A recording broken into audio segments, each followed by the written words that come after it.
ठीक है, तो ये बात तो बड़े ढंग से समझ में आ गई तुम्हें कि सर्कुलर मोशन क्या होता है। सर एक पार्टिकल है और एक ऑब्जर्वर है, ऑब्जर्वर से जो पार्टिकल के डिस्टेंस है वो हमेशा फिक्स्ड है, चाहे पार्टिकल जो है अपना डिस्टेंस चेंज कर रहा है कंटिन्यूअसली। ये पॉइंट्स क्लियर हो गया सबको? ठीक है, चलो आगे बढ़ते फिर। Some basic terms.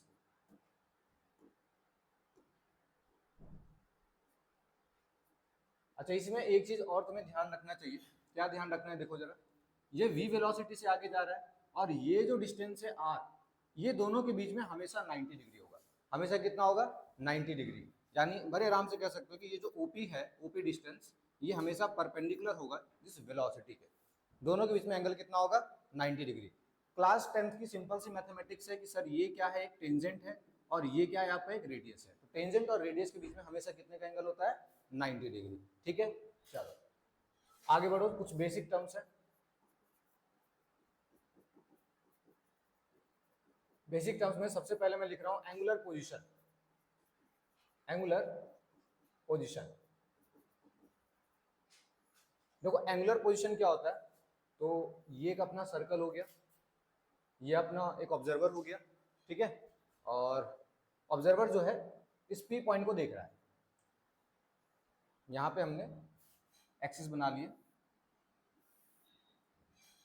ठीक है, तो ये इस एक्सिस के साथ, इस एक्सियल पॉइंट के साथ, इस एक्सियल लाइन के साथ किसी थीटा एंगल पर है। ठीक है, इस एक्सियल लाइन के साथ कितने एंगल पर है? थीटा एंगल पर है। तो ये क्या होगी? इसकी एंगुलर पोजीशन होगी। ठीक है, थीटा हमेशा ध्यान रखना डिग्री में नहीं रेडियन में रखेंगे। थीटा हमेशा किस में होना चाहिए? रेडियन में। तो एंगुलर पोजीशन क्या है? बेसिकली जो एक्सियल पोजीशन, एक्सियल लाइन है, वहां से कितने एंगल पर है वो एंगुलर पोजीशन होता है। बिल्कुल सिमिलर मान सकते हो जैसे आपका लीनियर पोजीशन होता था। जैसे लीनियर पोजीशन मतलब मान लो ये R1 पॉइंट है, अपन कैसे दिखाते थे जिसको? सर ये R1 वेक्टर दिखाते थे ना, सर ये R1 वेक्टर है। वही मान लो इस A पॉइंट से अगर कोई भी ऑब्जेक्ट मूव करके ये B पॉइंट पे आता है, हम क्या कहते हैं? ये आपका R2 वेक्टर है, पोजीशन वेक्टर होता था। करेक्ट। सिमिलरली इसमें भी है कि एक सर्कल है, सर्कल में एक्सियल लाइन से किसी थीटा एंगल पर उठा है, तो ये इसका क्या हो गया? एंगुलर पोजीशन हो गया। तो इसको नाम सुन करके घबराना नहीं है, ठीक है। ठीक, इसका जो दूसरा टर्म आता है वो आता है एंगुलर डिस्प्लेसमेंट। एंगुलर डिस्प्लेसमेंट, हाँ इसमें थोड़ा लिखेंगे एंगुलर डिस्प्लेसमेंट क्या होता है। जैसे ये था, यहाँ पे अगर आपको डिस्प्लेसमेंट निकालना है, कैसे निकालते थे बच्चों डिस्प्लेसमेंट? सर R1 से R2 गया है, ये आपका डिस्प्लेसमेंट का डायरेक्शन होगा, इसे आप डेल्टा R लिख देते थे। Correct, R2 minus R1। Similarly बच्चों यहाँ भी करोगे, मान लो ये इस पोजिशन पे आया, इसका जो एंगुलर पोजिशन है वो मान लो θ1 है। अब ये कहीं इस पोजिशन पे आ गया है, शिफ्ट हो गया है, तो यहां से यहां तक की डिस्टेंस जो है मान लेते हैं ये क्या होगी? θ2 होगी। ठीक है, तो ये कितना डिस्प्लेस किया? तो ये इतना डिस्प्लेस किया। पहले थीटा था, अब क्या हो गया? θ2 हो गया। पहले ये θ1 था और अब क्या हो गया? ये θ2 हो गया। तो बचा कितना? ये बचा डेल्टा थीटा। तो डेल्टा थीटा बड़े आराम से कह सकते हो कि सर इट इज θ2 माइनस θ1। बात होगी क्लियर? यही क्या है आपका एंगुलर डिस्प्लेसमेंट। पहले कितना था? θ1 पोजीशन पे था, अब कितने पोजीशन चला गया? θ2 पोजीशन पे चला गया। तो डिस्प्लेसमेंट कितना हो गया? θ2 माइनस θ1। ये लीनियर डिस्प्लेसमेंट यहां मैंने लिखा है समझने के लिए, और ये आपका क्या हो गया? एंगुलर डिस्प्लेसमेंट हो गया। बात हो गई यहां तक क्लियर? ठीक है, अब इस एंगुलर डिस्प्लेसमेंट के बारे में और बातें कर लें। सर एंगुलर डिस्प्लेसमेंट जो है इसकी ऐसा यूनिट क्या होगी? तो ऐसा यूनिट तो आपको पता ही क्या होगी? रेडियन होगी। ठीक है, ऐसा यूनिट क्या हो जाएगी? रेडियन हो जाएगी। कैसी क्वांटिटी है ये? क्वांटिटी कैसी है ये? सर वेक्टर क्वांटिटी है। कैसी क्वांटिटी है? Vector quantity. अगर वेक्टर क्वांटिटी है तो डायरेक्शन भी होगा। डायरेक्शन किधर है? इसका मेन डायरेक्शन खेल है। अगर इसका डायरेक्शन समझ गया ना तो आगे फिजिक्स के बहुत सारे कॉन्सेप्ट्स बड़े आसानी से समझ जाओगे। तो डायरेक्शन क्या है? डायरेक्शन क्या होगी इसकी? तो तुम्हें तो देख के लग रहा होगा सर दो ही तरह की डायरेक्शन हो सकती है। जैसे यहाँ पे ये इधर से इधर की तरफ जा रहा है, यानी कि क्लॉकवाइज, सॉरी एंटी क्लॉकवाइज। ठीक है, और अगर यहाँ से ऐसे आएगा तो क्या हो जाएगा? क्लॉकवाइज हो जाएगा। तो डायरेक्शन इसकी दो हो सकती है, या तो क्लॉकवाइज हो सकता है या तो एंटी क्लॉकवाइज। अब समझने वाली बात क्या थी जिससे फिजिक्स आसान हो जाएगी? समझने वाली बात ये है, अगले पेज में समझाता हूं। मान लो बच्चों ये एक ना प्लेन है, ये एक प्लेन है, ठीक है। और इस प्लेन में ये वाई एक्सिस है, ये एक्स एक्सिस है। जो जेड एक्सिस होगा वो बिल्कुल इसके परपेंडिकुलर होगा, ठीक है। तो जेड एक्सिस क्या है, बिल्कुल परपेंडिकुलर है, ठीक है। अब कोई भी चीज इस पोजीशन पे थी और अब इस पोजीशन पे आ गई, पहले यहां थी अब यहां आ गई, इसने किसी डी थीटा डिस्टेंस को ट्रेवल किया, ठीक है। यहां से यहां पे आ गई, किसी डी थीटा डिस्टेंस को ट्रेवल किया। अगर मैं अपने हाथों को बिल्कुल सॉरी एक्स वाई प्लेन में ऐसे देखो, ये किधर जा रही है, इधर की तरफ जा रही है, यानी कौन सा हुआ डायरेक्शन, एंटी क्लॉकवाइज। तो जैसे ही एंटी क्लॉकवाइज है, मैं कह दूंगा भाई ये है जेड एक्सिस में, पॉजिटिव जेड एक्सिस में, पॉजिटिव। और जैसे ही ये होगा क्लॉकवाइज, वैसे मैं कहूंगा ये है नेगेटिव जेड एक्सिस में। अब ये बात बहुत अजीब लगता है, सर हो तो रहा है एक्स वाई प्लेन में, ये जेड कहाँ से आ गया। तो जेड ऐसे समझो, जेड हमारे मैथ्स को समझने के लिए, ठीक है, किसी भी डायरेक्शन को आसान बनाने के लिए, मैथ्स उसमें लगाने के लिए हमने जेड एक्सिस लगाया, मैथ्स लगाने के लिए। क्योंकि तुम थोड़ा इमेजिन करो, तुम्हें मैथ्स अप्लाई करनी है, डायरेक्शन क्या है, डायरेक्शन के साथ तो खेलना है भाई, मैथ्स अप्लाई करना है। तुम एंटी क्लॉकवाइज और क्लॉकवाइज के साथ क्या लगाओगे मैथ्स, कुछ मैथ्स लगा सकते हो, नहीं लगा सकते हो। इसलिए तुमने क्लास 10th में एक पढ़ा होगा, राइट हैंड थंब रूल, पढ़ा है ना। क्या था कि अगर फिंगर आपके क्लॉकवाइज जाते हैं, है ना, जरा देखो जरा, अगर एंटी क्लॉकवाइज जाता है तो आउटवर्ड, ठीक है, और अगर क्लॉकवाइज जाता है तो इनवर्ड, करेक्ट। क्लॉकवर्ड क्लॉकवर्ड गया तो क्लॉकवाइज इनवर्ड हो गया, और एंटी क्लॉकवाइज क्या हो गया, आउटवर्ड हो गया। तो मैथ्स लगाने के लिए हमने इस चीज को अप्लाई करा है, समझ गए बात को। तो आगे से जहां भी तुम्हें ऐसा दिखे ना क्लॉकवाइज है, तो तुम आराम से कहते ना सर क्लॉकवाइज है, डायरेक्शन उसकी इनवर्ड होगी, और अगर एंटी क्लॉकवाइज है तो डायरेक्शन उसकी आउटवर्ड होगी। और इसको अप्लाई करने के लिए हमेशा राइट हैंड लगाना, पता चल रहा है लेफ्ट हैंड लगा दो, ठीक है ना। लेफ्ट हैंड लगाओगे तो क्लॉकवाइज में क्या हो जाएगा, आउटवर्ड हो जाएगा, और एंटी क्लॉकवाइज में इनवर्ड हो जाएगा, ठीक है। तो जेड एक्सिस की तरफ इसकी डायरेक्शन होगी। तो अगर क्लॉकवाइज है तो क्लॉकवाइज में तुम बड़े आराम से क्या लिखोगे, इनवर्ड। क्लॉकवाइज है तो क्या हो जाएगा, इनवर्ड। कैसा सिंबल देते हैं इनवर्ड का, क्रॉस, ठीक है। और एंटी क्लॉकवाइज है, एंटी क्लॉकवाइज के लिए क्या हो जाएगा, आउटवर्ड, यानी कि ये मैंने बताया था कैसे याद रख लोगे, ट्रेन का डब्बा, ट्रेन का डब्बा जब तुमसे दूर जाता है उसके पीछे कौन सा साइन होता है, क्रॉस। तो इनवर्ड याद रखना, ट्रेन का डब्बा है अंदर की तरफ जा रहा है, और आउटवर्ड बाहर आ रहा है, ठीक है, समझ गए बात को। तो अब जरा दोबारा आ जाते हैं इसमें। तो एंगुलर डिस्प्लेसमेंट जो था आपका, एंगुलर डिस्प्लेसमेंट अगर क्लॉकवाइज हो रहा है, मतलब इसकी डायरेक्शन किधर है, अगर ये एक प्लेन में है, अगर ये एक्स वाई प्लेन में है, ठीक है, और ऑब्जेक्ट जो है यहां से यहां गया है, मतलब कि ऐसे, कैसे गया है, इधर से इधर की तरफ, कौन सा हो गया बच्चों, एंटी क्लॉक है, क्लॉक एंटी क्लॉक है ना। या तुम अंगूठे को ही रख लो, सर यहां से ऐसे गया है, मतलब ऊपर, यानी जो डी थीटा होगा, डी थीटा क्या होगा सर, ऊपर की तरफ, ये डी थीटा की डायरेक्शन होगी। क्या कह लो, यहां मैंने डेल्टा थीटा लिखा है, तो दिस इज डेल्टा थीटा की डायरेक्शन होगी। बात आगे समझ, डेल्टा थीटा किधर है, जेड एक्सिस की तरफ, ठीक है। आगे बढ़ते हैं, दूसरा टर्म है आपका एंगुलर वेलोसिटी, दूसरा टर्म है आपका angular velocity.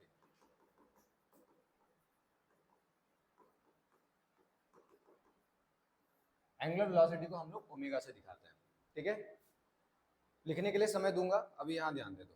Angular velocity, angular velocity को कैसे करेंगे, जिस तरीके से लीनियर वेलोसिटी था बच्चों, लीनियर वेलोसिटी क्या था आपका, लीनियर डिस्प्लेसमेंट अपॉन में टाइम टेकन, वैसे यहां पे हो जाएगा एंगुलर वेलोसिटी आपका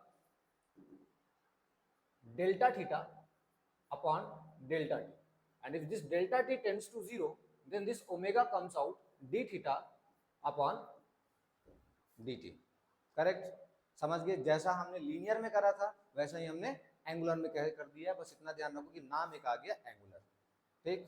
चलो, तो ये हो गया D theta by D T. Important बात, सबसे पहले भी क्या होगा इसका ऐसा यूनिट, क्या होगा, रेडियन पर सेकेंड। कैसी क्वांटिटी है ये, वेक्टर क्वांटिटी है बच्चों। डायरेक्शन किधर होगा इसका, डायरेक्शन किधर होगा, जरा उसमें याद करो, लीनियर में किधर होता था, अलोंग डिस्प्लेसमेंट, इसका भी किधर होगा, along along angular displacement, along angular displacement. समझ गए बात को? मतलब कि अगर थीटा ऐसे है, सॉरी राइट हैंड को, अगर ये इस तरीके से आ रहा है तो वो भी वेलोसिटी भी किधर होगी, एंगुलर वेलोसिटी बाहर की तरफ। समझ गए बात को? ठीक है। अच्छा, थोड़ा कंफ्यूजन ये आता है, अब मैं यहीं पे रोक करके एक चीज और डिस्कस कर रहा हूँ। कंफ्यूजन ये आता है कि ओमेगा क्या है सर, रियल लाइफ में ओमेगा क्या है सर, थीटा क्या है सर, ठीक है, रियल लाइफ में ये चीजें क्या है, तो ये चीजें समझो क्या है। पहले मैं लीनियर डिस्प्लेसमेंट को रखता हूँ। तो लीनियर डिस्प्लेसमेंट क्या है? लीनियर डिस्प्लेसमेंट सर एक पोजीशन से दूसरे पोजीशन पे चला गया, मतलब चेंज इन पोजीशन है, मतलब उसका सिर्फ और सिर्फ जो सेपरेशन है, मैं कह सकता हूँ जो सेपरेशन है उसमें काम आएगा, मतलब एक जगह से दूसरे जगह चले जाएगा। लेकिन वही एंगुलर की बात करें तो एंगुलर क्या होता है, एंगुलर आपका रोटेशन में काम आता है, अगर कोई भी चीज घूम रही है तो। ये जो ओमेगा है, ओमेगा कभी भी सेपरेशन में काम नहीं आएगा। अगर कोई भी चीज यहां से तुमसे दूर जा रही है, ओमेगा वहां काम नहीं आएगा, ठीक है। वहां पे कौन काम आएगा, लीनियर वेलोसिटी। टर्म्स को समझना ढंग से, क्योंकि क्वेश्चंस में तुम्हें अप्लाई करना है। वहां क्या काम आएगा, लीनियर वेलोसिटी की सेपरेशन है, ठीक है। बट वहीं अगर कोई भी चीज घूम रही है, वहां कौन काम आएगा, ओमेगा आएगा। तो ओमेगा सिर्फ और सिर्फ घूमने के लिए रिस्पॉन्सिबल है, और लीनियर वेलोसिटी सिर्फ और सिर्फ किसके लिए रिस्पॉन्सिबल है, सेपरेशन के लिए रिस्पॉन्सिबल है। बात आ गई समझ में? ठीक है। तो ये तो तुम्हारा हो गया एंगुलर वेलोसिटी। सिमिलरली मैं यहाँ पे एक और टर्म लिख देता हूं, angular acceleration, angular acceleration that is alpha. Same लिख दूं फटाफट बिना टाइम वेस्ट किए हुए। सर अल्फा क्या होगा, अल्फा आपका चेंज इन ओमेगा अपॉन में change in time. If delta T tends to 0 then alpha comes out D omega by D T.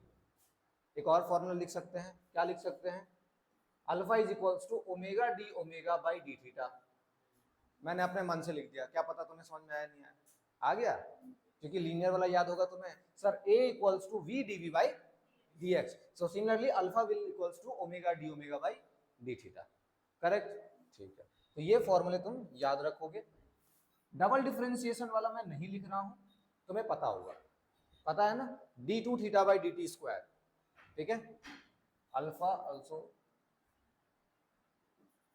D theta square upon D T, D two theta by D T square, double differentiation, ठीक है। हालांकि हमें पता है कितना use होता है, हम तो डायरेक्ट यही अप्लाई करते हैं, नहीं तो अगर दिक्कत हुआ तो ये अप्लाई कर देते हैं, ठीक है। चलो फटाफट नोट कर लो, क्या पहले वाले पेज को ओपन कर दूं, चलो फटाफट नोट कर लो, ज्यादा समय मत लो, कुछ क्वेश्चंस करेंगे आप फटाफट से। देखो सवाल, क्वेश्चन है find omega average for minute hand, hour hand, minute hand, और तीसरा है second hand of a clock, ठीक है। ज्यादा समय नहीं दूंगा, तुम्हें समय दिया इसके लिए मुश्किल से तो 1 मिनट। चलो सॉल्व करो।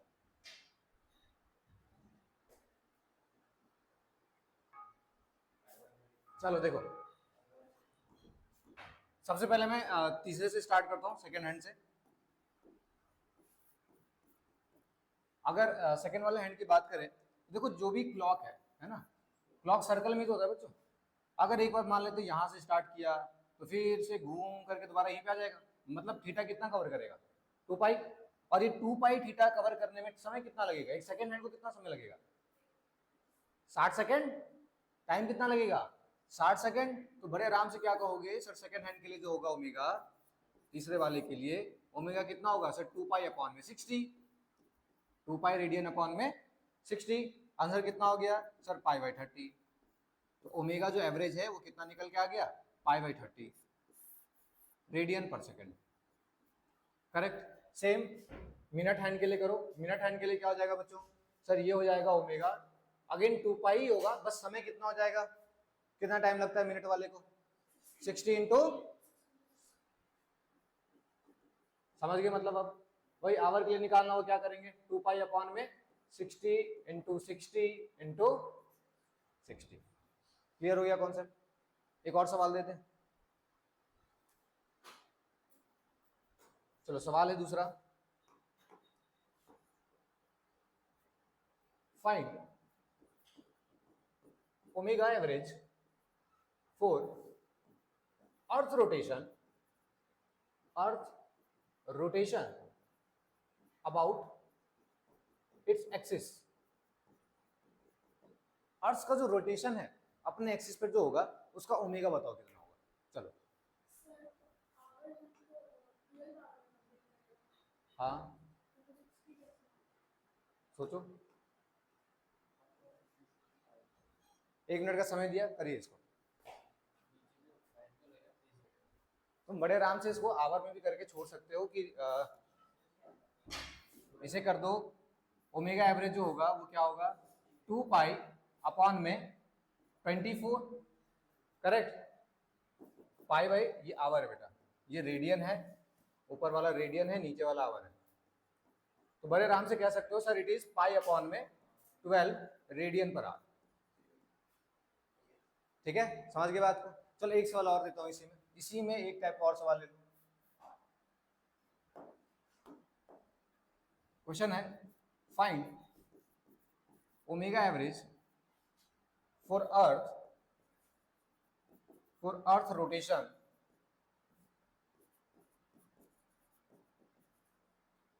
About the sun. ठीक है,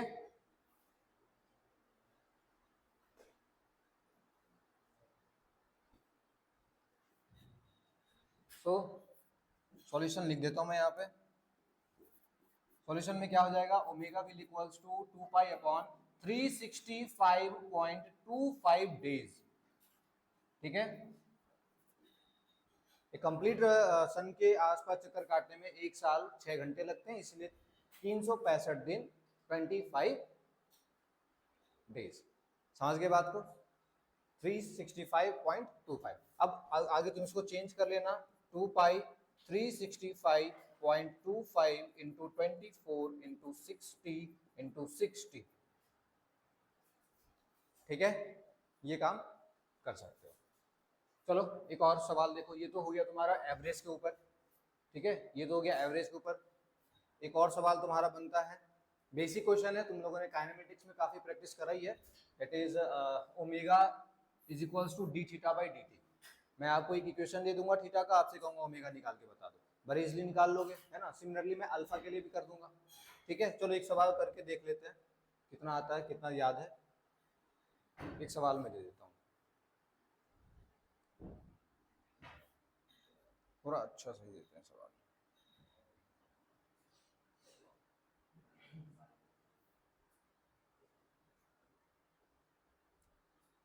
सवाल है एंगुलर वेलोसिटी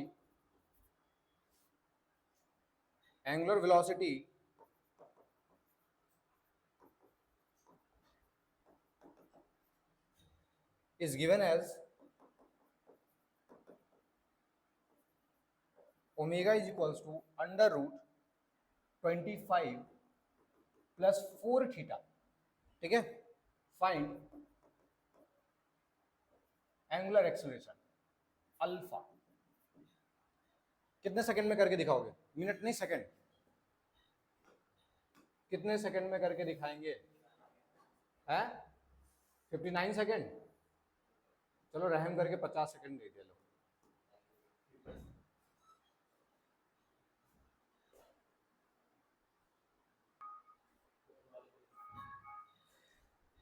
देखो मैंने बताया था जब भी ये अंडर रूट वगैरह दिखे क्या करोगे, squaring on both side, squaring on both side करोगे, सॉल्यूशन में क्या आ जाएगा, omega square will equals to 25 plus 4 theta. Correct, दोनों साइड क्या करो, डिफरेंशिएट कर दो। यहाँ पे आपको थीटा दिख रहा है, अल्फा का फॉर्मूला क्या लगेगा, omega D omega by D theta. यही लगेगा, दोनों साइड कर दो, दोनों साइड अपन ने D by D theta of this omega square D upon D theta of this 25 plus 4 theta, correct. ये कितना आ गया sir, 2 omega D omega by D theta will equals to 4, यही बचेगा बच्चों, करेक्ट। 2 यहाँ चला गया, omega D omega by D theta comes out two, what is this omega D theta by D omega by D theta, alpha. So alpha की value कितनी आ गई, 2 radian पर सेकेंड स्क्वायर। ऐसे सवाल तो बहुत सारे किए हुए हैं यार, इससे डिफिकल्ट। चलो एक सवाल और लिखो यार, ले आओ।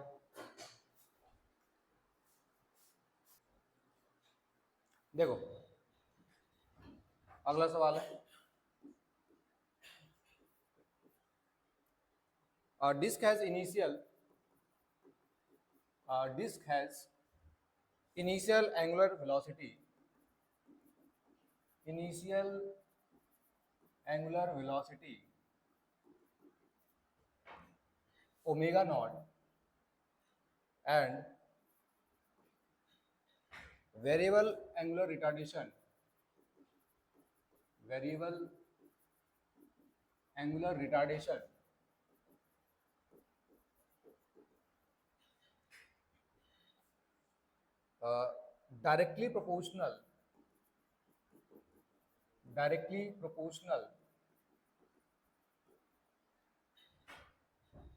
to the root of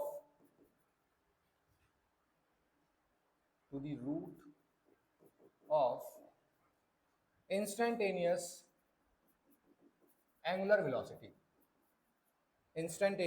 angular velocity. Find average angular velocity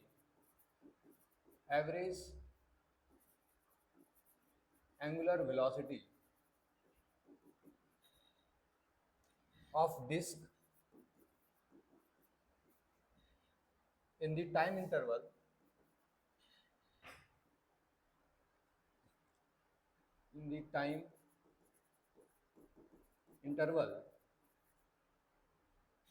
in which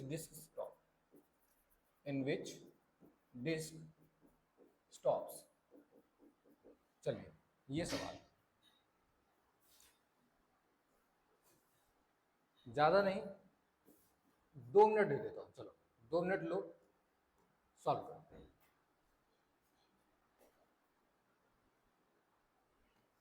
सवाल को ना एक बार समझते हैं, क्या क्या कहना चाह रहा है क्वेश्चन। कह रहा है disc has initial angular velocity omega nought, ठीक है, इनिशियली दे रखा है omega nought, and variable angular retardation directly proportional to the root of instantaneous angular velocity, ठीक है, या फिर हाँ इंस्टेंटेनियस एंगुलर वेलोसिटी दिया हुआ है। Find average angular velocity of disc in the time interval in which disc stop, ठीक है। क्या निकालना है तुम्हें, एवरेज निकालना है, ठीक है। इनिशियली ये ओमेगा नॉट से चल रही थी, ठीक है, और फाइनली ये स्टॉप हो गई है, मतलब फाइनल वेलोसिटी कितनी है, 0 है। देखो जनरली अपन क्या करते हैं ना, दिमाग जब नहीं काम करता है, रॉन्ग अप्रोच पहले सिखा रहा हूँ। रॉन्ग अप्रोच क्या लगाते हैं, सर ओमेगा एवरेज, तो क्या हो जाएगा sir omega 1 plus omega 2 by 2 लगा दो, है ना। तो फिर क्या करते हैं, लगा देते हैं सर ओमेगा 1 है ओमेगा नॉट और ओमेगा 2 आ गया तो 0 और अपॉन 2 आंसर आ गया ओमेगा नॉट 2। ये रॉन्ग अप्रोच है, इसे लिखना जरूरी है, क्योंकि जब तुम पेपर दे रहोगे ना, वहां पे तुम्हें ओमेगा नॉट बाई 2 जरूर दिखेगा ऑप्शन में, ठीक है। अब क्यों रॉन्ग अप्रोच है, इस बात को समझो। देखो अगर एक्सेलरेशन ना यूनिफॉर्म होता, कांस्टेंट होता, आंसर रिजल्ट सही आ जाता हमारा। लेकिन यहां पे देखो क्या है, वेरी कर रहा है, directly proportional to the root of initial angular velocity, तो हम ये चीज लगा ही नहीं सकते, ठीक है। ये अप्रोच हमारा गलत हो गया, इसे जरूर लिखना, दिस इज रॉन्ग अप्रोच। क्यों है, क्योंकि इस वजह से नहीं होता तो जरूर आंसर हमारा सेम आता, सही आ जाता। तो फिर अब क्या करें, तो बेसिक फॉर्मूले पे आ जाओ। सर बेसिक फॉर्मूला क्या होता है, तो बेसिक फॉर्मूला आपका होता है omega is equals to delta theta upon delta T, यही होता है बच्चों। Sir delta theta upon delta T, तो तुम एक काम करो, तुम डेल्टा टी निकालने की कोशिश करो और डेल्टा थीटा निकालने की कोशिश करो। कैसे निकाल सकते हैं, तो बड़े आराम से निकाल सकते हैं। अल्फा का अपने पे दो फॉर्मूला है, एक है D omega by D T, और मुझे लग रहा है मैं यहां से टी निकाल लूंगा, करेक्ट। दूसरा फॉर्मूला है omega D omega by D theta, तो बड़े आराम से मुझे लग रहा है मैं यहां से थीटा निकाल लूंगा इन दोनों फॉर्मूले को यूज करके। तो फटाफट मैं अल्फा लिख लेता हूं कि अल्फा है कितना।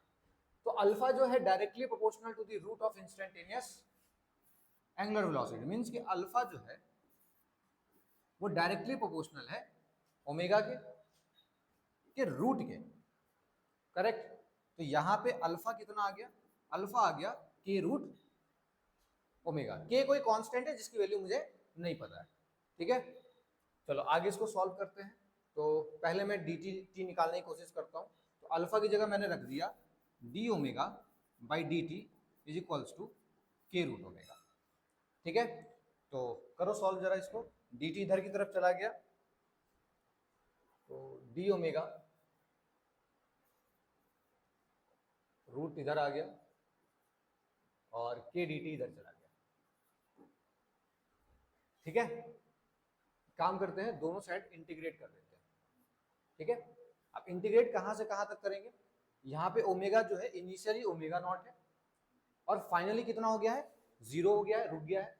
टाइम की अगर बात करें तो इनिशियली आपका जीरो होगा और जीरो से मुझे वो टी टाइम तक जाना है जहां पे ये जीरो हुआ है, तो लिमिट सही बैठ गई। अब जरा सॉल्व कर दो। रूट ओमेगा है, इसको डिफरेंशिएट करोगे, सॉरी इंटीग्रेट करोगे, कितना आ जाएगा, आता है ना इंटीग्रेट करने, तो इसको इंटीग्रेट कर देते, चलो करके दिखा देते हैं। ओमेगा को लिख सकते हो माइनस का 1/2 डी ओमेगा, इधर के बाहर निकल जाएगा, डी टी का इंटीग्रेट करोगे ये आ जाएगा सिर्फ और सिर्फ टी, ठीक है। माइनस का 1/2 है तो माइनस का 1/2 प्लस 1, यानी कि आपका जो ओमेगा निकल के आएगा ऊपर कितना आ जाएगा 1/2, है ना, और नीचे भी कितना आ जाएगा 1/2 इज इक्वल्स टू के टी। लिमिट कहां से कहां तक है, ओमेगा नॉट से जीरो का, जो कांस्टेंट है उसे बाहर निकाल लो। तो 2 ओमेगा, 2 को बाहर निकाल लिया, ओमेगा की पावर 1/2 में आ गया ओमेगा नॉट से जीरो, टाइम है। तो टी इक्वल्स टू कितना आ गया बच्चों, टी इक्वल्स टू कितना आ गया, अरे ओमेगा नॉट की वैल्यू पुट करोगे, upper limit minus lower limit होती है, तो ऑफ कोर्स सी बात है किसमें आएगा, नेगेटिव में आएगा। नेगेटिव बस ये बता रहा है कि आपका क्या आ रहा है, नेगेटिव क्या बता रहा है, रिटार्डेशन का है, ठीक है। अगर मैं यहाँ पे पहले से ही माइनस का D omega by D T लेके चलता तो नेगेटिव नहीं आता, ठीक है, क्योंकि रिटार्ड कर रहा है, नेगेटिव बस उसको शो कर रहा है। तो टाइम आपका कितना आ गया, टाइम आ गया 2 ओमेगा नॉट रूट अपॉन में के, ये टाइम निकल के आ गया। अब बड़े आराम से तुम क्या कर सकते हो, ये वाले फॉर्मूले को यूज करके डी थीटा निकाल लो, ठीक है। कैसे निकालेंगे, यहां देखो। तो अल्फा जो है आपका omega D omega by D theta, ये इक्वल है के रूट ओमेगा के, करेक्ट। यहाँ पे करिए जरा, डी थीटा उधर गया, इधर ये इधर आ गया, तो omega D omega by root omega is equals to K D theta. Integrate कर दो दोनों साइड, इसको कहाँ से कहाँ तक, जीरो से थीटा तक, इसको कहाँ से कहाँ तक, ओमेगा नॉट से जीरो तक, करेक्ट। ये साफ साफ दिख रहा है कि रूट आ गया, रूट ओमेगा कितना आ जाएगा 1/2 प्लस 1 अपॉन 1/2 प्लस 1, कितना हो गया ओमेगा की पावर 3/2, और यहाँ पे कितना आ जाएगा, नीचे भी 3/2 यानी कि 2/3 ओमेगा नॉट इक्वल्स टू के थीटा, करेक्ट। के किधर आ गया, नीचे आ गया, थीटा की वैल्यू कितनी आ गई, यही आ जाएगी थीटा की value, this is your delta theta. अब दोनों वैल्यू तुम वहां पे पुट कर दो, ओमेगा की वैल्यू देखो क्या निकल के आता है। तो omega is equals to delta theta कितना आ रहा है आपका 2 ओमेगा नॉट की पावर 3/2 अपॉन में 3k, ठीक है। और इसके डिवाइड में क्या है 2 ओमेगा नॉट की पावर 1/2 अपॉन में k। ओके, आंसर दिख गया आप लोग को, दिखा कि नहीं दिखा, 2 से 2 कैंसिल, k से k cancel, omega equal to कितना आ रहा है, ओमेगा नॉट की पावर 3/2 है, ओमेगा नॉट की पावर 1/2 है, कितना हो जाएगा, ओमेगा नॉट आ गया और नीचे कितना है 3, ये आ गया तुम्हारा omega naught by 3। Concept clear हो गया, समझ में आ गया। ये रॉन्ग अप्रोच था बेटा, इसे नहीं लगाना था, इसे लगाओगे ओमेगा नॉट बाई 2 आ जाएगा और ये ऑप्शन में भी दिख जाएगा, ठीक है, और नेगेटिव करके आ जाओगे। तरीका क्या था, ये पूरा तरीका था, इस तरीके से तुम यहाँ तक जा सकते हो, ठीक है। चलिए नोट कर लीजिए।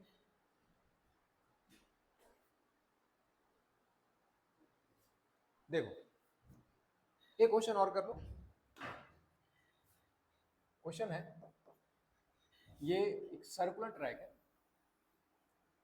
ठीक है, और सेंटर पे से पी पॉइंट है, ठीक है बच्चों। पी पॉइंट वाला जो डिस्टेंस है, ये जब इसको देख रहा है तो ये किसी ओमेगा वेलोसिटी के साथ मूव कर रहा है, ठीक है। आपको ये बताना है, ये यहां से कुछ यहां पे आया होगा, ये कोई डी थीटा है, ठीक है, ये एंगल आपको गिवन है कि डी थीटा है और ये किसी ओमेगा के साथ मूव कर रहा है। अब इसी पार्टिकल को यहां सरफेस पे बैठ करके कोई देख रहा है, ठीक है, यहाँ so बिल्कुल उसके सरकमफेरेंस पे बैठ करके देख रहा है, तो उसके हिसाब से कितने ओमेगा से घूमेगा ये बताओ, है ना। वो भी क्या कर रहा है, इसको देख रहा है, वो भी इसको देख रहा है, इस पॉइंट तक आया, तो इसके लिए जो ओमेगा डैश होगा वो कितना होगा, जो ओमेगा डैश है वो कितना होगा बताओ। समय दे दूं या करके दिखा दूं? चलो यार समय ले लो, 1 मिनट से ज्यादा नहीं दूंगा, सोचना होगा तो सोच लोगे, नहीं तो नहीं सोच पाओगे।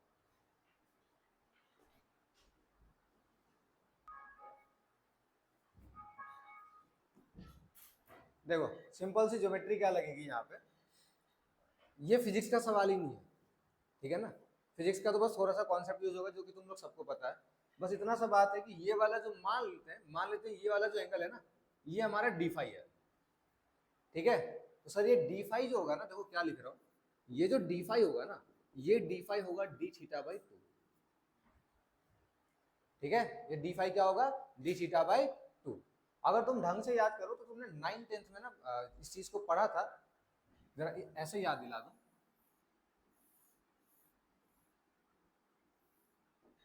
हाँ ऐसे याद दिला देते हैं, ठीक है। अगर ये वाला एंगल थीटा होता था तो ये वाला एंगल कितना होता था बच्चों, 2 थीटा होता था। समझ गए बात को। अगर ऑब्जेक्ट मान लो यहाँ था, यहाँ से चलते चलते यहाँ आ गया, तो इसके लिए अगर 2 थीटा बना, ठीक है, तो इसके लिए कितना बनेगा, थीटा बनेगा। समझ गए बात को। चाहे मैं यहाँ पॉइंट में लूं, चाहे मैं इस पॉइंट पे लूं, किसी भी पॉइंट पे लूं, ये 2 थीटा है, मान लो मैं इस पॉइंट पे देख रहा हूं, फिर भी ये कितना बनेगा, थीटा बनेगा। याद आ गया ना, थ्योरम याद आ गया। यहाँ भी सेम काम करोगे तो यहाँ पे जैसे तुम्हारी जो डी फाई है ये कितना आ जाएगा, डी थीटा बाई 2। तो ओमेगा का यहाँ ये जो ओमेगा डैश है, ओमेगा डैश के लिए फॉर्मूला क्या होगा सर, ओमेगा डैश के लिए फॉर्मूला होगा D phi by D T, correct. तो पुट करोगे डी फाई की जगह क्या पुट करोगे sir, D theta by 2 D T, और D theta by D T क्या है, ये ओमेगा है, तो ओमेगा डैश कितना आ गया, ओमेगा बाई 2 आ गया। क्लियर हो गया कॉन्सेप्ट, ठीक है। अगर मुझे अल्फा पूछेगा, अल्फा ही मैं बता सकता हूँ बड़े आराम से, अल्फा डैश कितना होगा सर, अल्फा बाई 2 होगा। अल्फा डैश कितना होगा, अल्फा बाई 2 होगा। कॉन्सेप्ट क्लियर हो गया। ध्यान रखना सेंटर से जो दिख रहा है उसका आधा होगा कहां से देखने पे, सर्कमफेरेंस पे। सेंटर से जो दिख रहा है उसका आधा होगा सर्कमफेरेंस पे, ठीक है। चलिए नोट करिए, और एक इक्वेशन ऑफ मोशन भी अब बता देते हैं आपको, फिर उसके बाद ढेर सारे क्वेश्चंस।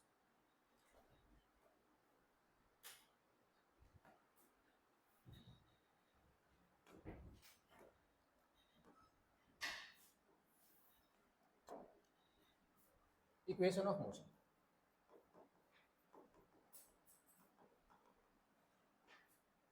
देखो अगर मैं प्रूफ करना चाहूँ तो प्रूफ भी कर सकता हूँ, ठीक है। कैसे प्रूफ करेंगे, कैलकुलस मेथड को लगा करके प्रूफ कर सकते हैं, ठीक है, लेकिन हमें अपना समय वेस्ट नहीं करना है, हमें फटाफट लिख देना है। तो कैसे लिखेंगे, एक तरफ मैं लीनियर लिख रहा हूँ और आप मुझे बता रहे होगे कि एंगुलर का क्या होगा, तो पहले मैं लीनियर लिखता हूँ, v equals to U plus 80, तो इसके एनालॉग है, चलो पहले मैं लिख देता हूँ, v जो है ना बेटा फाइनल वेलोसिटी होती थी, इसके एनालॉग क्या होगा ओमेगा, u आपकी इनिशियल वेलोसिटी थी, इसके एनालॉग क्या होगा ओमेगा नॉट, एक्सेलरेशन क्या था आपका लीनियर, ये हो जाएगा अल्फा, ठीक है। यहाँ पे s था आपका डिस्प्लेसमेंट, यहाँ क्या हो जाएगा थीटा हो जाएगा, ये सब एक दूसरे क्या है एनालॉग है, एनालॉग का मतलब समझते हो ना सिमिलर है। तो इक्वेशन ऑफ मोशन हमारी क्या होती थी sir, v equals to U plus AT, s equals to ut plus half AT square, v square minus U square equals to 2as, and nth वाले के लिए snth इक्वल्स टू क्या होता था बच्चों u plus a by two 2n minus 1, और कुछ बस इतना ही। जरा आप करो omega naught, naught omega naught, omega will equals to omega not plus alpha T, theta is equals to omega naught T plus half alpha T square, omega naught का square, naught omega square minus omega naught का square equals to 2 alpha theta, theta nth के लिए omega not plus alpha by two 2n minus 1, correct. nth का concept तो आप लोग को याद है ना, nth का कॉन्सेप्ट क्या होता था, एक सेकंड के लिए निकालना होता है, ठीक है, एक सेकंड के लिए। जैसे यहाँ पे एस को तुम लिखते थे ना बड़े आराम से कि सर एस एन माइनस 1 एक सेकंड के लिए, वैसे ही थीटा के लिए भी कर सकते हो कि थीटा nth के लिए क्या हो जाएगा थीटा n माइनस 1, ठीक है। तो ये तो हो गए तुम्हारे equations of motion, circular motion, ठीक है। तो अब आराम से क्वेश्चंस को देखते हैं और इनको लगाते हैं, ठीक है, नोट कर लो यहाँ तक और क्वेश्चंस को देखेंगे। चलो क्वेश्चन देखेंगे, जरा एक बेसिक सा सवाल, a fan is rotating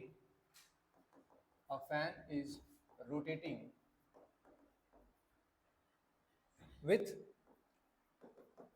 omega nought is equals to 100 RPM, RPM का मतलब पता है बच्चों रिवॉल्यूशन पर मिनट, ठीक है, is switched off,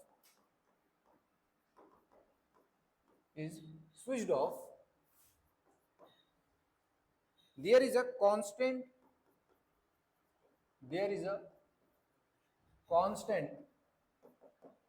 angular retardation,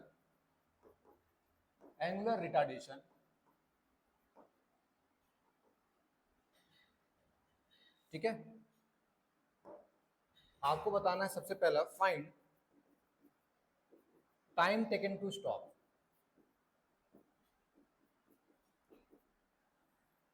ठीक है, और दूसरी चीज जो आपको बतानी है एंगल ट्रेवल्ड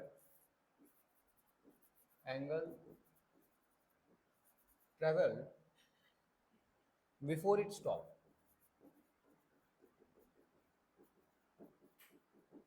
ठीक है। और कुछ तुम्हें दिया हुआ है, हाँ रिटार्डेशन दिया हुआ है 2 रेडियन पर सेकंड स्क्वायर, ठीक है। चलिए बहुत इजी सवाल है, इजी सवाल देने का मतलब ये है कि आपका टाइम में चेक कर सकूं कितना सेकंड, 50 सेकंड, अरे यार चलो 37 सेकंड दिया, चलो आंसर बता देगा तो जल्दी बता, सॉल्यूशन तो निकल ही चुका है, क्या ही करना था sir, omega is equals to omega not plus alpha T लगाते, ओमेगा 0 है, ओमेगा नॉट कितना था 100 आरपीएम, 100 इंटू 2 पाई बाई 60 बोले तो पाई बाई 30 हो गया, प्लस अल्फा कितना था माइनस का 2, टाइम निकालना था, टी यहाँ से कितना आ गया 5 पाई बाई 3 सेकेंड। वहीं आपको दूसरा क्या निकालना था एंगल ट्रेवल, आराम से लगाते omega square minus omega nought square is equals to 2 alpha theta, omega कितना था 0, ओमेगा नॉट कितना निकल के आया 10 पाई बाई 3, यानी कि 100 pi square by 9 is equals to 2 into minus का 2 थीटा, साफ साफ दिख गया यहाँ पे कितना आ गया 100 पाई स्क्वायर बाई 36 रेडियन, ठीक है। ये बहुत बड़ा टास्क नहीं था, विद इन अ सेकंड इसे निपटा देना था। ठीक है, चलो एक इसी में थोड़ा एक और अच्छा सवाल।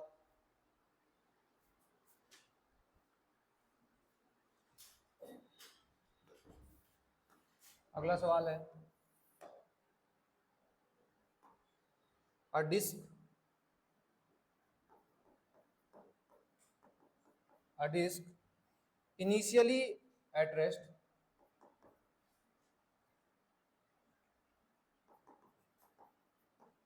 initially at rest starts rotating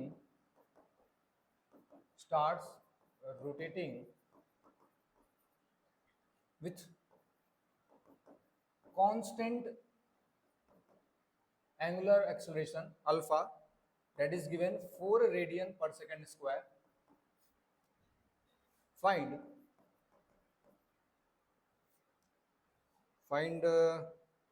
number of revolution in 5 seconds. हाँ, find number of revolution in 5 seconds.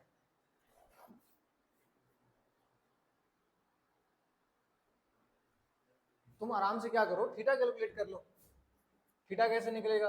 अरे omega naught T plus half alpha T square से। ओमेगा नॉट कितना है? 0। ये वाला पूरा टर्म 0 हो गया। Half into 4 into T square. T कितना है आपका? 5, 5 का स्क्वायर 25। कितना आ गया? ये 50 आ गया। 50 रेडियन आ गया। नंबर ऑफ रिवॉल्यूशन, या तो तुम ऐसे याद रख लो सर, 2 पाई रेडियन में एक रिवॉल्यूशन होता है, तो एक रेडियन में कितना होगा? 1/2 पाई। तो 50 रेडियन में कितना होगा? 1/2 पाई इंटू 50। कितना आ गया? 25 अपॉन में पाई रिवॉल्यूशन। ठीक है, या फिर ऐसे भी याद रख सकते हो, इतना नहीं करके डायरेक्ट याद रखा करो सर, नंबर ऑफ रिवॉल्यूशन के लिए थीटा अपॉन 2 पाई करना है। ठीक है, चलिए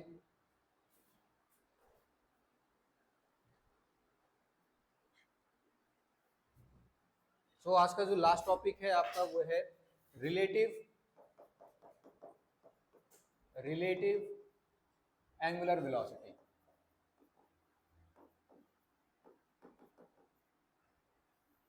समझना इस चीज को, रिलेटिव एंगुलर वेलोसिटी क्या होता है। मैंने पहले कहा थोड़ा इमेजिनेशन किसी को बहुत कम भी होता है, किसी को अच्छे से भी हो जाता है। ठीक है, देखो क्या है, तुम खड़े हो, ठीक है, और तुम्हारे सामने ना कोई ट्रक है या कोई कार है, वो ना सीधा जा रहा है, वो क्या जा रहा है? स्ट्रेट जा रहा है। ठीक है, बट तुम्हें पता है कैसा लगेगा? वो तुम्हारे हिसाब से ना वो सर्कुलर मोशन कर रहा है, वो सर्कुलर पाथ में जा रहा है।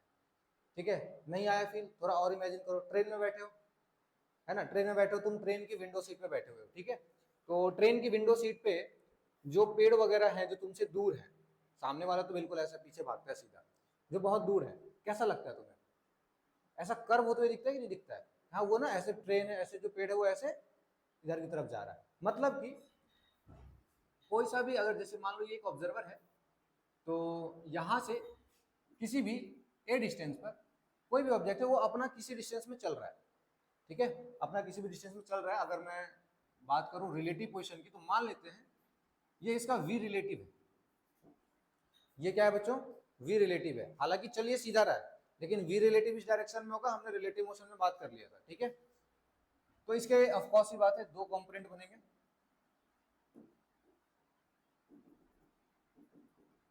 मान लेते हैं ये किसी एंगल थीटा पर है, इसके साथ इस हॉरिजॉन्टल के साथ, तो ये वाला जो कंपोनेंट होगा वो कौन सा हो जाएगा? वी रिलेटिव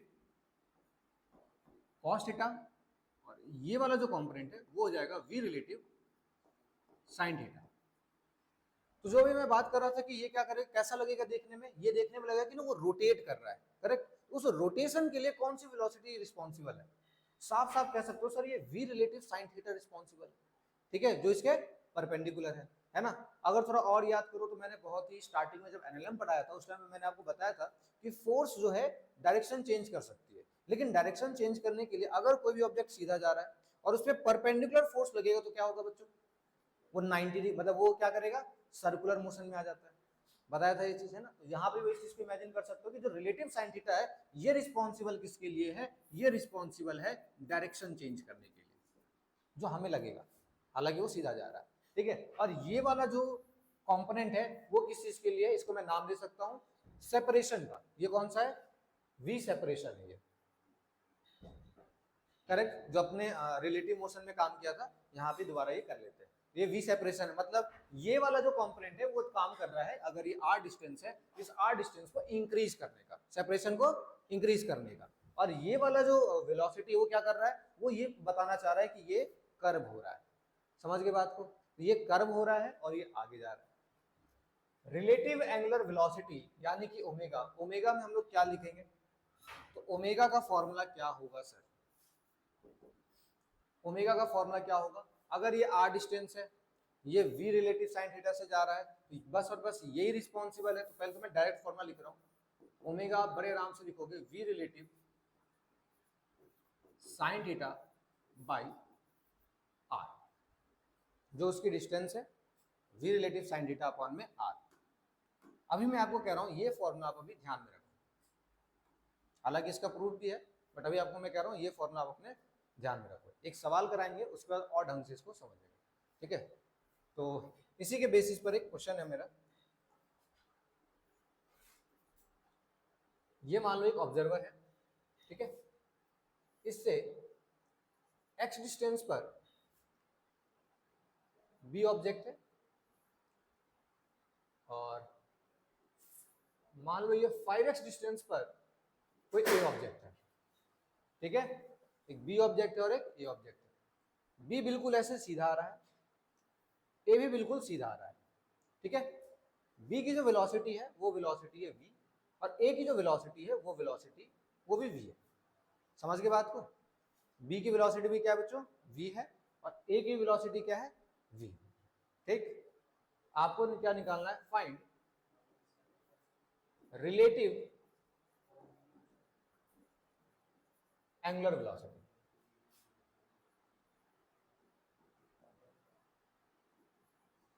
फॉर b और दूसरा है फॉर a, और तीसरा है तुम्हें निकालना है v b a, velocity of b with respect to a। ये तीनों चीजें निकालनी, जरा कैलकुलेट करो। देखो यहाँ पे ये मैंने क्यों लिखा है, इस रिजल्ट को देखो तब और आगे डिस्कस करेंगे। बहुत बड़ा सवाल नहीं है ये, बहुत आसान सा सवाल है। अब बी को अगर मैं देखूं तो बी के लिए जो ओमेगा होगा वो ओमेगा कितना होगा, ओमेगा जो रिलेटिव है that omega relative comes out V perpendicular में लिख सकता हूँ इसको बड़े आराम से। तो वी परपेंडिकुलर यहाँ पे मेरा वी दिया हुआ है, फॉर्मुला में लिख रहा हूँ, अपॉन में जो भी डिस्टेंस होता है आर। तो बी के लिए हो जाएगा वी अपॉन एक्स, ठीक है, v अपॉन एक्स हो गया। वहीं अगर मैं a के लिए निकालूं तो ओमेगा a के लिए कितना हो जाएगा, v अपॉन में 5x, ठीक है। ये a के लिए निकल के आ गया और ये b के लिए निकल के आ गया। वहीं हम बात करें ये तीसरा वाला, तो ये कितना होगा, गलत हो गया ना, ये तो जीरो होगा, ये तो जीरो होगा, क्यों, क्योंकि दोनों की वेलोसिटी v है बेटा, और दोनों एक साथ चल रहे हैं, है ना। तो तीसरा वाला जो ये तो जीरो होगा, ये तो यार ये तो पुराना कॉन्सेप्ट है, अरे उल्टा करके जोड़ दो, जिसको निकालना है उसको उल्टा करके जोड़ दो, उल्टा करके जोड़ा क्या मिला, जीरो मिल गया, ठीक है।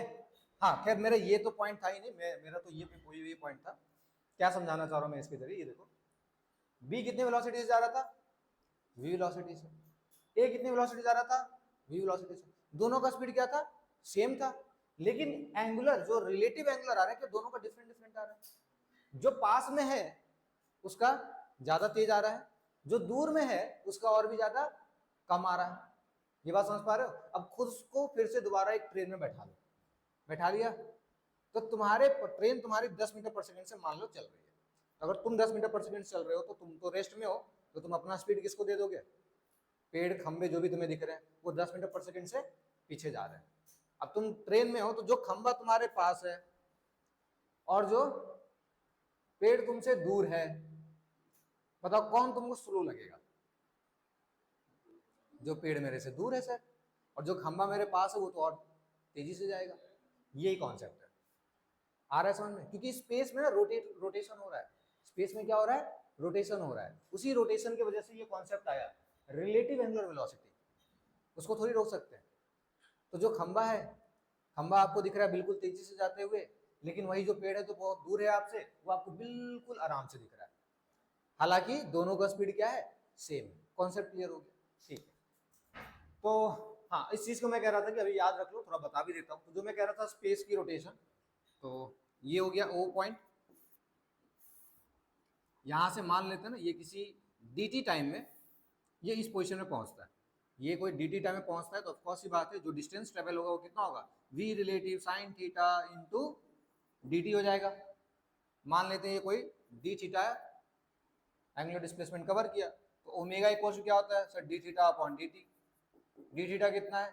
v relative sine theta into dt upon में dt। कुछ छूट गया क्या? कुछ छूट गया?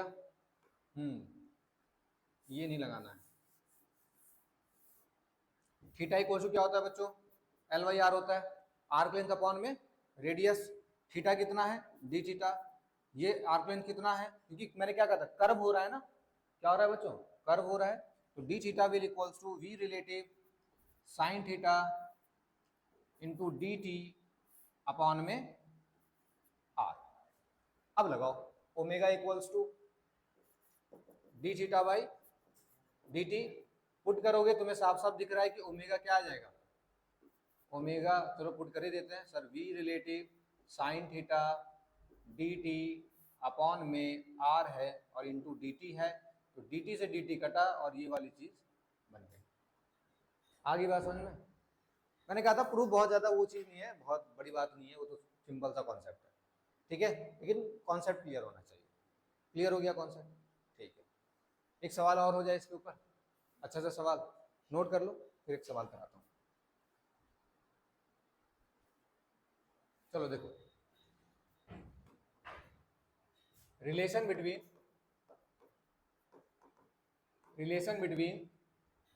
लीनियर एंड एंगुलर, ठीक है, लीनियर और एंगुलर के बीच का क्या रिलेशन है? तो अभी जस्ट जैसे मैंने बताया तुम उसको भी सोच सकते हो कि सर अगर ये ऐसे आप लो तो यहाँ पे v इस तरीके से बिल्कुल परपेंडिकुलरली जाती है, v क्या होता है? परपेंडिकुलर जाता है, और यहाँ आपको पता है कि ओमेगा है, करेक्ट? तो आपने लिखा ही था ओमेगा इक्वल टू क्या लिखा था सर? v परपेंडिकुलर अपॉन में r, अगर रेडियस r है तो स्मॉल r ले लो और अच्छा रहेगा, v by r। Same theta equal to क्या लिख सकते हो? l बाई r, ये तुम्हें पहले से पता है, r लेंथ अपॉन में रेडियस, ओमेगा ही पता चल गया, v by r। Similarly alpha क्या हो जाएगा बच्चों? a बाई r, ठीक है। अब बाकी जो और भी फॉर्मूले हैं वो इनको इंटरचेंज करके, ठीक है, यानी कि यहाँ पे जो है alpha equal to a by r है, तो एक जगह पे क्या पुट कर देंगे?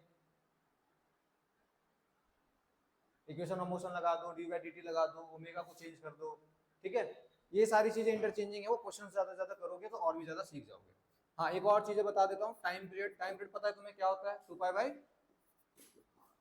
ओमेगा, ठीक है। और दूसरी चीज क्या होती है? फ्रीक्वेंसी। फ्रीक्वेंसी क्या होता है? Number of revolution in 1 second, और कह सकते हो 1 अपॉन टाइम पीरियड। ये कुछ बेसिक्स फॉर्मूले हैं जिनको ध्यान रख सकते हो,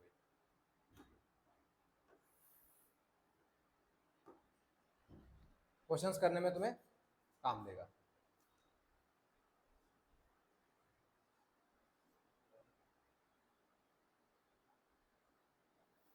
ठीक है। और एक और चीज तुम अपने दिमाग में रख सकते हो, जैसे रेडियस ऑफ कर्वेचर का कॉन्सेप्ट आता है, तो वो भी आपको दिख सकता है। इसके ऊपर हालांकि मैं और भी चर्चा करूंगा, बहुत सारे सवाल बनते हैं। रेडियस ऑफ कर्वेचर, ठीक है। रेडियस ऑफ कर्वेचर क्या होता है? मान लो पाथ में इस तरीके से, ठीक है, तो तुम्हें दिख रहा है ये सर्कुलर नहीं है, है ना, पाथ ऐसे, लेकिन हम इसको एज अ सर्कुलर फॉर्म में मान सकते हैं। ठीक है, अगर इसको थोड़ा सा ऐसे घुमाओ जरा,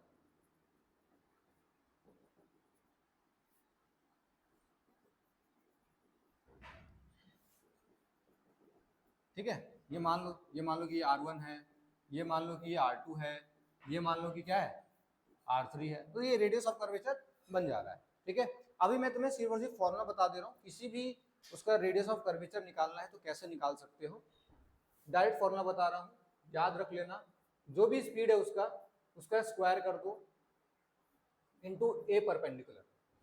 ठीक है, परपेंडिकुलर एक्सेलरेशन क्यों है, परपेंडिकुलर एक्सेलरेशन या फिर सेंट्रीपिटल एक्सेलरेशन कह सकते हो। क्यों लिख रहा हूं ये चीज, परपेंडिकुलर एक्सेलरेशन ये क्यों लिख रहा हूं, इसके पीछे बहुत बड़ा रीजन है, और वो रीजन मैंने आपके साथ डिस्कस कर लिया है। क्या रीजन है वो, क्योंकि परपेंडिकुलर कंपोनेंट ही तो रिस्पॉन्सिबल है डायरेक्शन को चेंज करने के लिए, तो अगर वो रिस्पॉन्सिबल है तो वही तो आएगा रेडियस ऑफ कर्वेचर में, कर्व तभी तो होगा। समझ गए बात को, इसीलिए यहाँ पे परपेंडिकुलर एक्सेलरेशन हम लोग लेते हैं। ये रेडियस ऑफ कर्वेचर का फॉर्मूला है, आगे क्लास में बहुत सारे क्वेश्चंस करेंगे ताकि और भी चीज डिस्कस हो जाए।